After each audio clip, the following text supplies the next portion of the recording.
Hello and welcome. In today's video I will talk about a few things that I think new players should know. This video is not really aimed at returning players, as it's about things that didn't change, such as the different roles classes play in dungeons, for example. Next week I will upload a video for new and returning players, which will go into things like gear and other stuff that's more or less new. Anyway, let's start.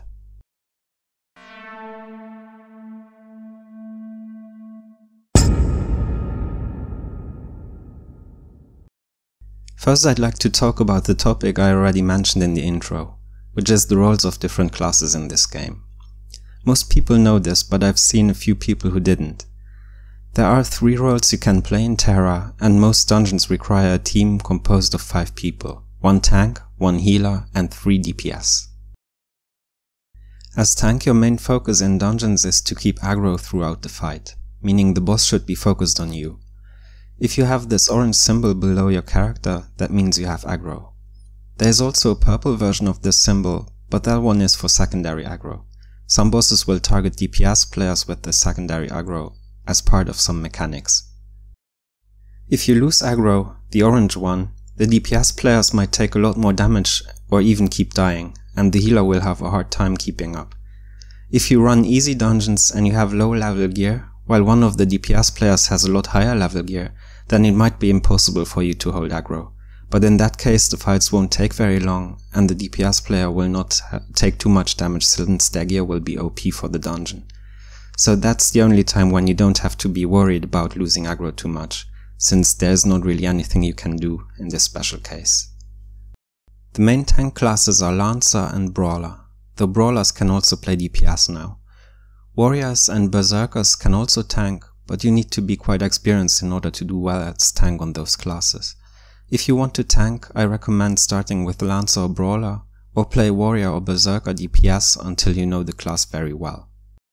As DPS player, your goal is to do as much damage as possible, though before you focus on increasing your damage output, you should learn how to survive first.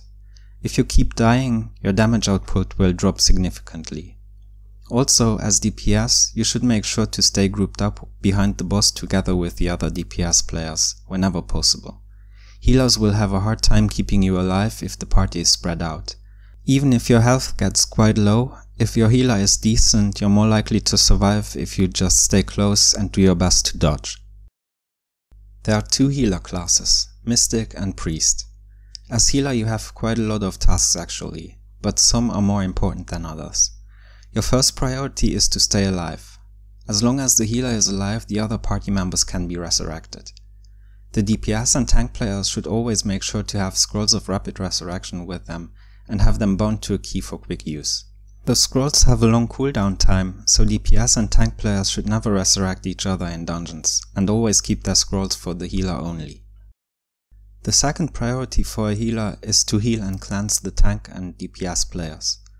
Only resurrect other players once you made sure nobody else dies while you're busy resurrecting.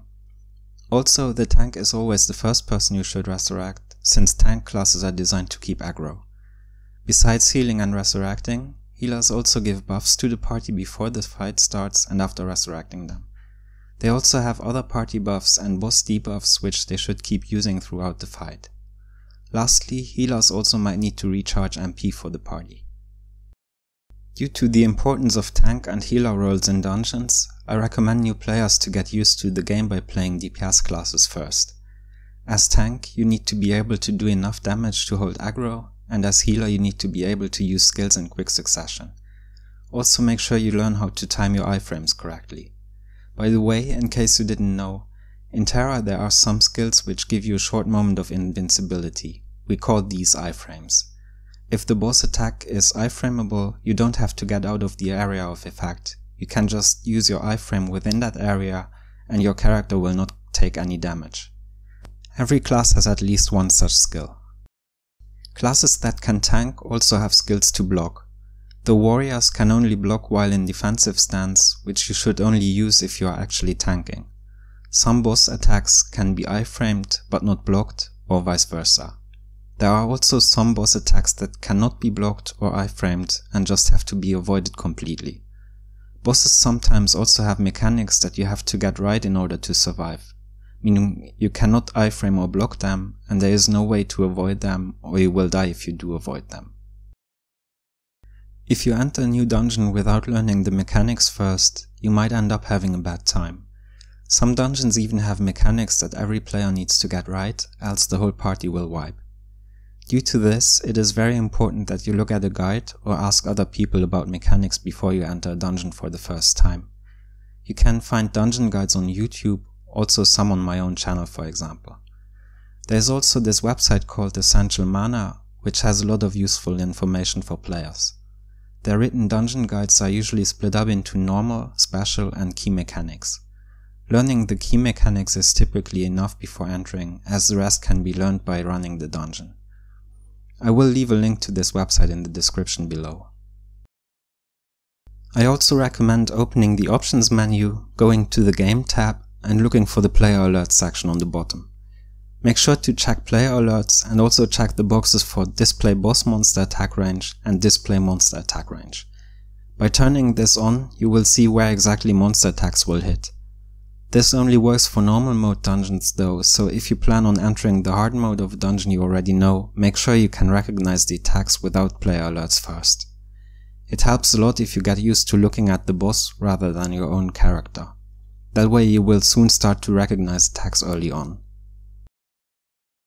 Learning the basics of your class is also important. Every DPS and tank class has a certain rotation or set of priority skills that you should know in order to play your class efficiently. When you start playing a class you are new to, you should try to find out what those rotations are and which glyphs you should be using. When looking for class guides, make sure the information is up to date though, since rebalancing can change the way you should be playing. Lastly, I would like to mention that bosses will become enraged several times throughout the fight. Tanks also have skills to enrage the bosses and should use them at the start of a fight. This is because gear has stats that increase damage against enraged monsters, and DPS players usually have their most powerful attacks off cooldown at the start of a fight. Well, that concludes my guide for new players. Leave a like if this video helped you in any way, and subscribe if you want to see more. Also check out the guide for new and returning players, which I will be uploading next week. In that video I will talk about gear, skill advancement, EP, cards and more. Anyway, thanks for watching and see you next time. Bye!